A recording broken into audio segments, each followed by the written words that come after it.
Dear students, in this video lecture, we will study the next part of the module 1, that is Smart Grid Architectural Designs.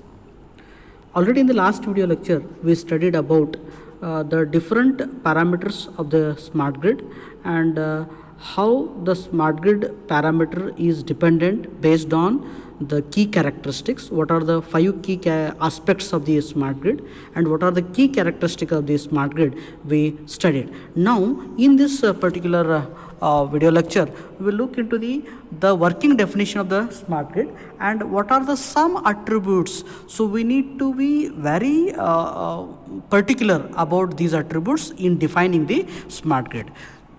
The very first attribute what we are going to consider is it must assess the grid health in real time. The meaning of this point is in reality we are trying to analyze the behavior of the power system. So if anything is happening, if any of the equipment is functioning abnormally, then we need to diagnose the condition of that particular equipment and proper care must be taken to avoid the major disasters. So that is the first attribute. The second attribute is it must predict the behavior, as already I discussed. So the behavior of the power system must be predicted in advance and anticipation must be done. Then the third attribute is it must adopt some new environments like distributed resources, renewable energy resources, like that.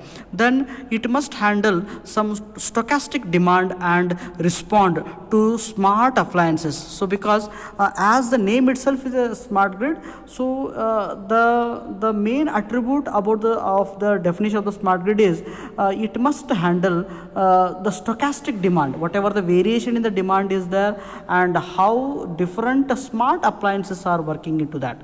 Then the next attribute is about it must provide the self-correction. The smart grid must be self-correcting grid. So it must correct itself and reconfiguration must be done by itself and restoration of the conditions must be done. Then the next attribute is it must handle the randomness of the loads.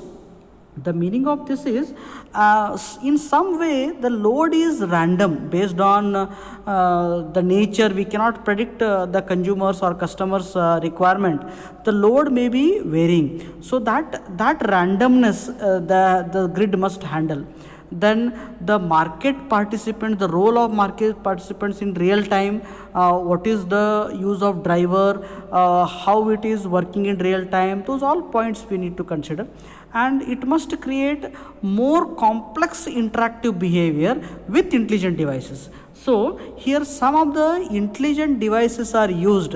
Those devices are doing some intelligent operation which must help in improving the efficiency of the power system as well as reliability of the power system will also increase. So that is only possible by incorporating some of the communication protocols, and those protocols must work with the basic standard. Some smart algorithms are also developed which will improve the smart communication as well as the transportation of data in the power system. So these are the some sample attributes the smart grid definition must have.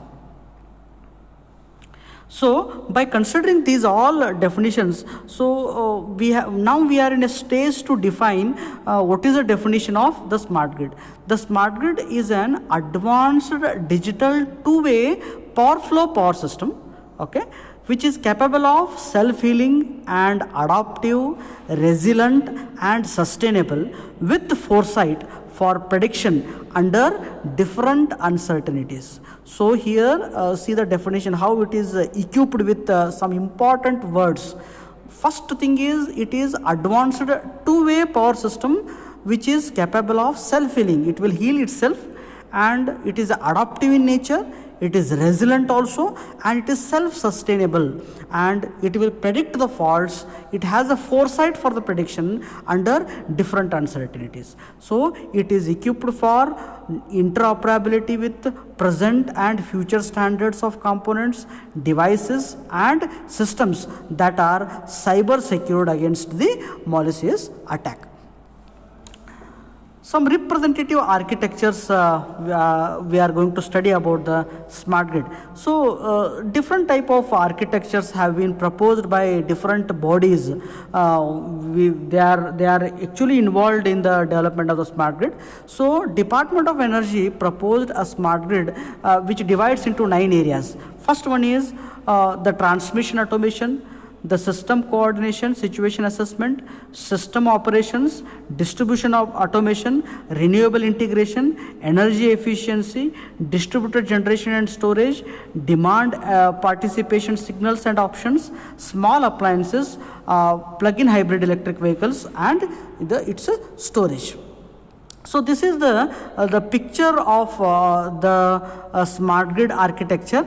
The Department of Energy has developed this architecture. You can see here it is coordinating, system coordination is there, system operations are controlled. We are trying to increase the efficiency, energy efficiency. Some distributed generation and storage equipments are also connected. The smart appliances, hybrid electric vehicle storage is also there. Demand participation signal, renewable integration is there, distributed automation, transmission automation. This is the one sample architecture proposed by Department of Energy for the smart grid. So this is the second architecture of the intelligent architecture, we may say, of the smart grid. So in the first figure, you can see the generation mix, where different type of generating resources are mixed together. So from that, the energy is communicating to the intelligent surfaces. So it is intelligent grid box, and it is smart consumption. Then here it is some renewables block is there. Here some new power delivery packages, and here some high level distribution automation. These all are connected to the human intelligence. So you can see here energy optimization, cyber security. So some intelligent interfaces are there. This is what the future intelligent grid, what they are trying to propose. These all things are bidirectionally communicated. So the intelligent interface, intelligent devices are communicating to the generation mix, and from the generation it is communicating. And you can see this side also, the generation mix and intelligent grid are communicating each other. The smart grid consumption and the intelligent grid are communicating each other. Like this, the fossil and renewable energy resources are communicating to the new power delivery paradigm. Like that, inside one and other are communicating. So this is one of the proposed architecture of the intelligent grid. Let us study what are the functions of smart grid components. Smart devices interface components are very much useful for monitoring and control the different parts of the generation components, so where we can generate some real-time information for the processing. These resources are needed for the operation of both distributed as well as the distinct energy systems. As far as the storage components are considered, many of the renewable energy resources are seasonable. Or if you take the solar energy, we can generate the solar energy only during the night. So only during the day. In night we cannot generate the power.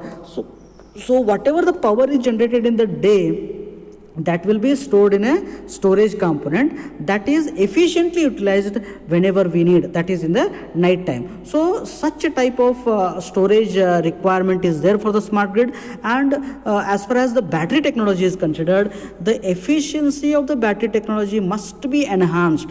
It must be enhanced. So by using some of the new techniques, so we are trying to handle some renewable energy resources by using some high efficient storage components. Let us look into the transmission subsystem components.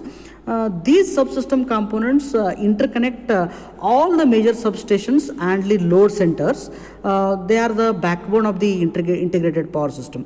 So usually what happens, the efficiency and reliability of the power system, it mainly based on the different factors. Usually how the transmission planners are working, how the operators are working, and what are the factors which are directly affecting the efficiency and the reliability as far as the cost is considered.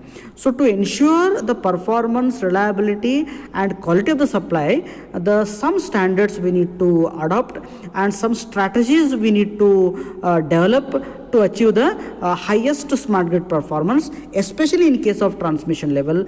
Some design tools are used, some advanced technology is used, some intelligent technique is used, which can indirectly increase the performance of the grid. So real-time stability assessment is also possible, which can increase the reliability as well as the efficiency of the system by using different market simulation tools.